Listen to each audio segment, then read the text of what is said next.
Bonjour à tous. Aujourd'hui, je vous retrouve avec Alan Barberis. Comment ça va, Alan? Ça va et toi? Ouais, ça va bien. Donc, Alan est multiple champion de France à droite, toute catégorie. Du coup, juste pour introduire un peu plus ta personne auprès des gens, qu'est-ce que tu fais dans la vie?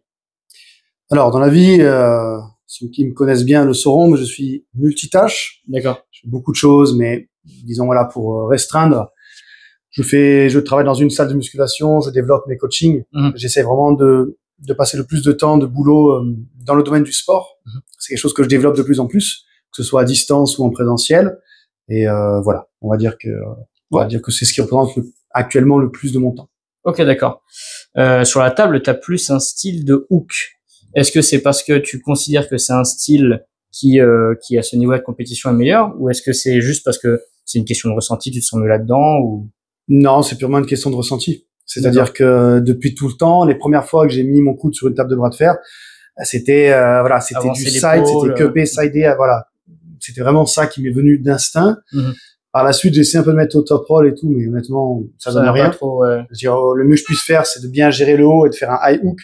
Mais Ouvrir le poignet, c'est pas mon truc. Ça a jamais été, Pour moi, c'est pas supérieur, c'est juste que, de mon ressenti, avec ma morpho-anatomie, c'est ce qui semble fonctionner. Ok, je vois.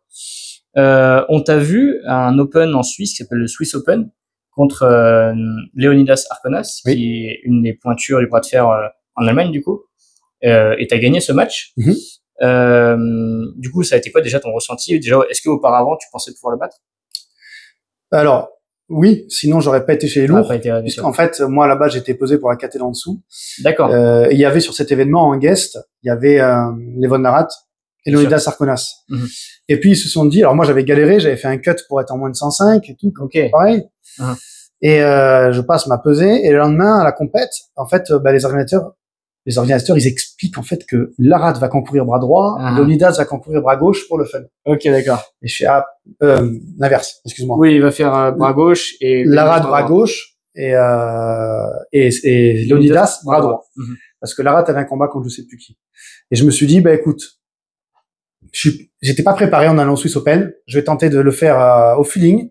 Je sens que il y a peut-être quelque chose à prendre en termes de vidéo de fame, entre guillemets, oui, bien sûr. grosses pincettes. Carrément. Si j'arrive à battre Leonidas, pour moi c'était largement accessible de le battre. C'est ce qui s'est passé. Je me suis dit, allez, je me surplace. L'organisateur a été ok, il m'a fait une fleur pour me surplacer. Et premier match, je tombe contre lui. Ah, c'était le tout premier de la compétition en plus. Ah ouais, énorme. Donc en fait, ça a mis un froid parce que c'était un peu la guest qui rentrait dans la compète et il se prenait une défaite dès le début. Moi, après, en termes de combat, concrètement, j'ai pas ressenti, oui, évidemment, un biceps énorme. Bien sûr. Mais bon, on sait bien qu'une fois que le mec est bloqué sur le biceps, c'est question de temps. Pour revenir, c'est très compliqué, ouais. Moi, rien ne m'a impressionné, bien moins que l'allemand ou le suisse, là, ou allemand-suisse, je sais pas, que j'ai pris à la fin en finale, qui était lui plus robuste en balèze. Ok. Je vois. Et du coup, suite à ça, j'ai vu qu'il y avait eu quelques échanges sur notamment des posts, par exemple sur East versus West ou King of the Table, cette organisation-là de manière générale. Est-ce que c'est toujours en discussion? Est-ce que c'est toujours potentiellement faisable? Pour moi, d'accéder à cette... Ouais, tout à fait. Alors oui, puisqu'ils m'ont donné ma carte concrètement. Je devais affronter Andrei Shark. D'accord. Au Texas. Donc il y a de ça 2 mois à peu près, je crois. Je sais pas quand est-ce que c'était, 1 mois, 2 mois. Et en fait, la problématique, c'est que moi, au début, je dis oui, bien sûr. C'était enfin ma carte.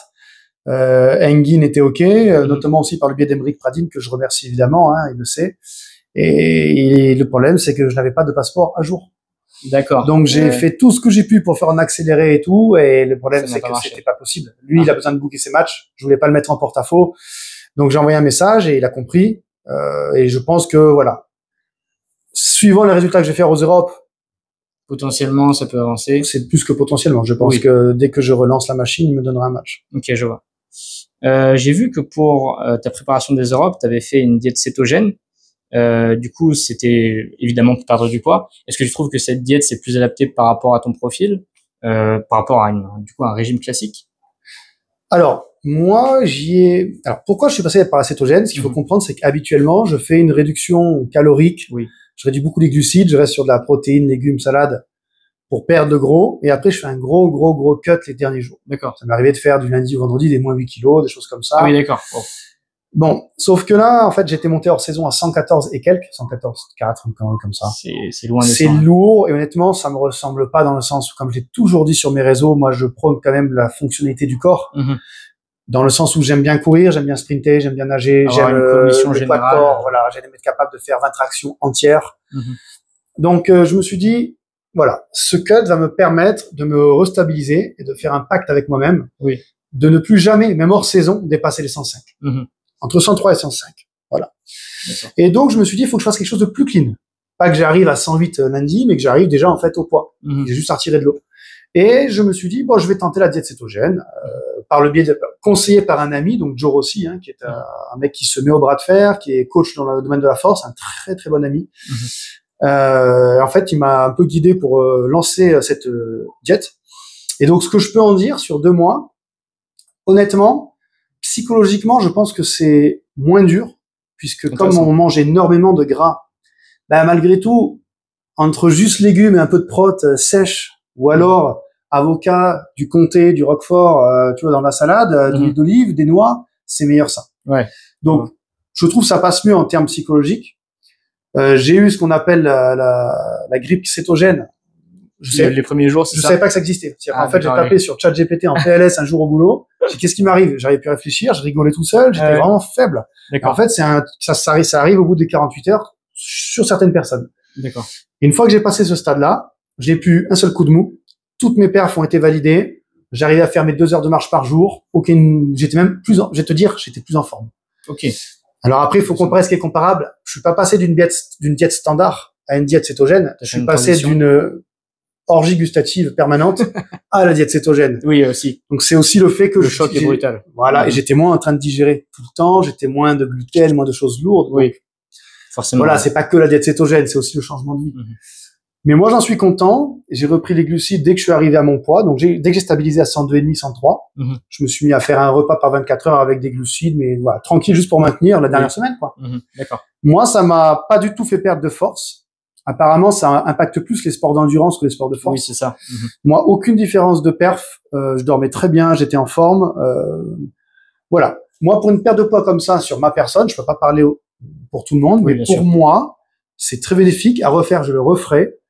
Maintenant, sur du moyen et long terme, honnêtement, je n'en sais rien. Je sais pas si c'est réellement sain de se couper notre matière première à la base des glucides. J'en sais rien. Je vois. Ok. Dans ce cadre-là, je valide à 100%. D'accord. Et juste par curiosité, c'est 0,0 glucides ou c'est un certain... C'est très compliqué. Alors, pour te donner une idée, c'est intéressant comme question. Avant, quand je pensais être en mode full protéines et full végétaux, pour moi, j'avais 0 glucides. En fait, quand tu commences à mettre MyFitnessPal en application avec la petite balance et à tout peser, tu as les quelques grammes de chaque aliment. Plein. Franchement, moi, je ne devais pas dépasser sur 2000 calories. Bon, on avait un petit contretemps. Il y a eu une alerte météo orage pour la Roumanie là. Donc, on va reprendre. Donc, tu disais du coup que sur 2000 calories, tu devais avoir 5% de glucides, c'est ça? C'est ça. Donc, ce qui représente sur une journée normale 20-25 grammes de glucides. C'est 25. 25 grammes de glucides, en fait, faut bien se rendre compte, les gens pourront faire leur expérience. Quand tu vas dans une supérette, les petites boîtes d'haricots verts, les conserves, les petites, là-dedans, t'as 4 grammes de glucides, entre 3 et 4. C'est énorme. Et ça, c'est 3 cuillères. Donc, en fait, il y en a partout des glucides. On les voit pas. Et quand on s'amuse à vraiment essayer de les canaliser pour les chanter, c'est compliqué. Donc, moi, je me suis tenu, j'ai jamais dépassé les 25, peut-être un jour 27, tu vois, une connerie comme ça, mais d'autres jours, j'étais à 18, donc je compense. Et faut vraiment traquer. T'as des végétaux qui en ont plus que d'autres, t'as des salades qui en ont plus que d'autres. Donc, voilà. Ok. Le truc qui me vient par rapport à ça, c'est que du coup, t'as même pas le droit à un cheat meal. Parce que du coup, ça veut dire que tu vas excéder tes glucides. Alors, justement, cheat meal, ça, c'est la question que je me suis posée avec Joe Rossi, donc mon ami qui m'a suivi. Un cheat meal, c'est quoi en cétogène? Alors, j'ai dit, c'est quoi le pire? Rester dans mes calories. Objectif. Mais avec des glucides, ou outrepasser les calories, faire genre 1x2, mais sans casser la cétose de ton corps. Oui, c'est ça. Et c'était moins pire, c'était de faire ça. Donc ça me permettait, tu vois, je voulais me faire un petit cocktail par-ci par-là. Pour les mixologues qui nous écoutent, je faisais un Long Island, donc des alcools blancs, il y a pas de glucides, et je mettais du Coca zéro. D'accord. Donc c'est très calorique, c'est des calories vides, oui, mais dans un shit, en fait, ça ne casse pas ta cétose, t'as pas de sucre. Je mangeais des tartares de saumon, tartares de poulpe, avec des légumes, ou alors vraiment, tu vois, mes 25 grammes de glucides, je les concentrais sur une patate. D'accord. Tu vois, Ok. ça c'était, voilà, ce genre de choses. Ok, intéressant. Moi, honnêtement, à refaire, je le referais. Ok.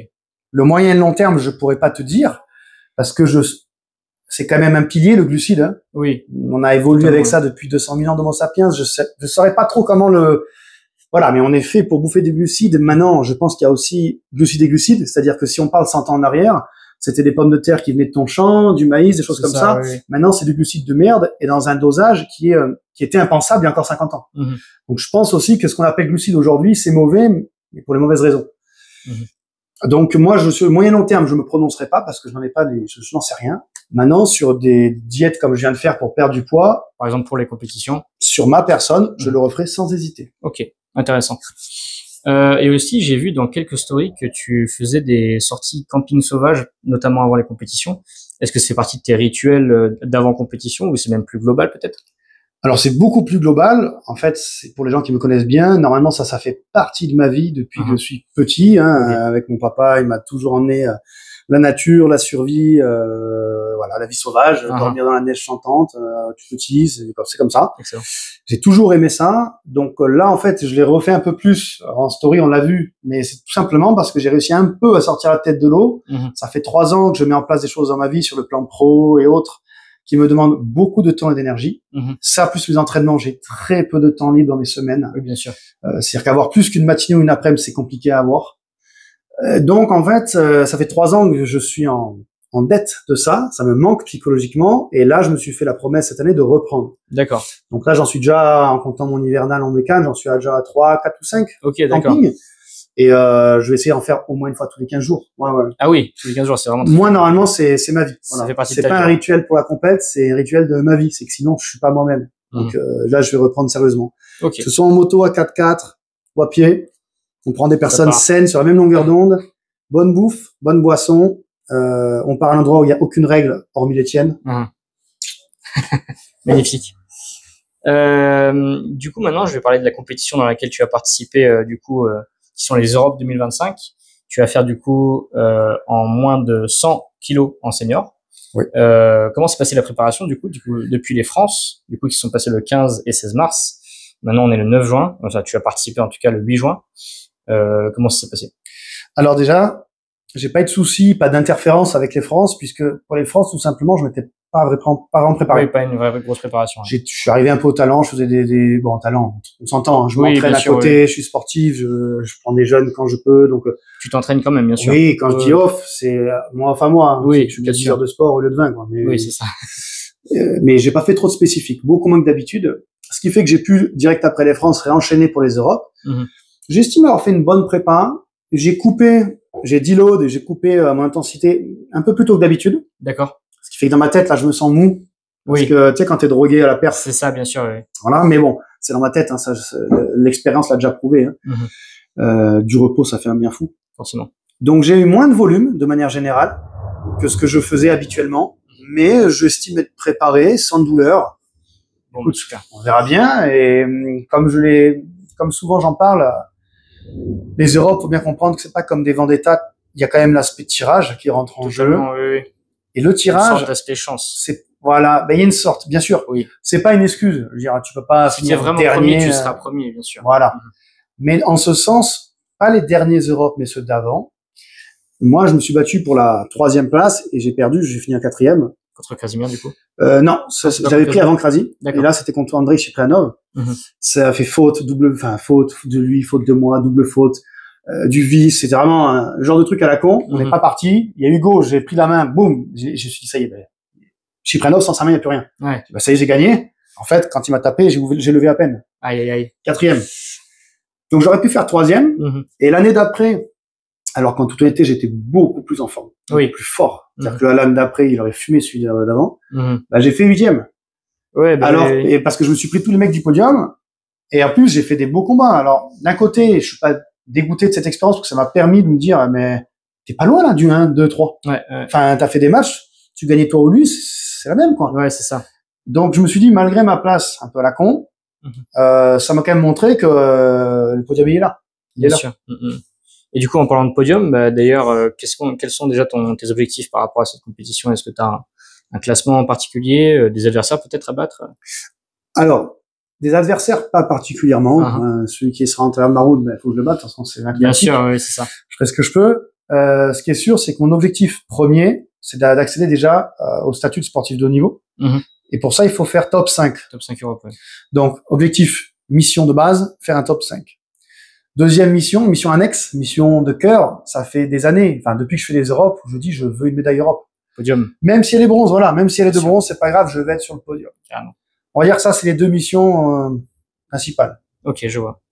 Bah, du coup, écoute, en tout cas, moi, je te le souhaite. Je sais qu'il y a beaucoup de gens qui te supportent par rapport à ça et qui essaient de t'encourager dans ce sens. Donc, j'espère vraiment que tu vas réussir et puis on est derrière toi à fond, quoi. Bah, merci. J'en profite pour dire merci à toutes les personnes qui sur Instagram me suivent. J'ai reçu quand même pas mal de messages de vous tous, des gens qui me suivaient. Et puis, bah, écoutez, merci à vous, merci de me soutenir.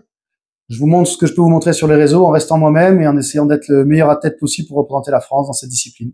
Merci à tous. Magnifique. Bah écoute, Alan, c'était vraiment un grand plaisir. Moi aussi. Merci beaucoup d'avoir accepté. Les gars, j'espère que ça a été pertinent et que ça vous a intéressé. Puis je vous dis à la prochaine. Ciao.